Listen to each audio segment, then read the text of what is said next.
Bio-CSI est un courtier, le premier courtier de France, et également un cabinet de conseil en ressources humaines. Donc moi, je travaille plus particulièrement dans la partie conseil.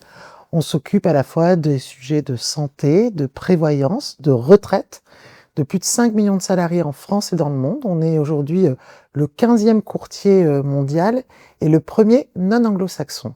Et on défend une idée un peu de protection sociale augmentée. Il y a certes la prévoyance santé et la retraite, mais il y a aussi mes perspectives d'évolution, ma rémunération. Tous ces enjeux-là font aussi l'engagement des collaborateurs et permettent justement de concilier la performance économique et la performance sociale. Alors nous occupons de bon nombre d'entreprises, aujourd'hui des entreprises françaises, des entreprises européennes, et nous avons plusieurs problématiques, évidemment. Il y a à la fois comment on permet aux travailleurs d'avoir des conditions de travail qui leur permettent d'aller jusqu'à l'âge de la retraite. Donc il y a la question de l'usure professionnelle qui est très présente dans certains métiers. Et donc comment on prévient cette usure professionnelle, comment on accompagne des collaborateurs pour aller vers d'autres métiers, dans l'entreprise ou en dehors de l'entreprise parfois.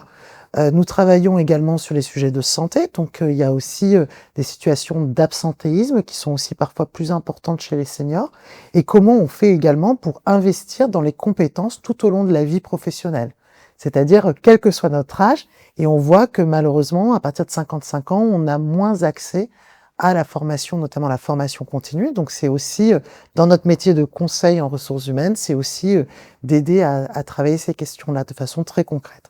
On travaille aussi en investissement, aussi pour des entreprises, en conseil en investissement, sur des régimes d'épargne retraite, d'épargne salariale.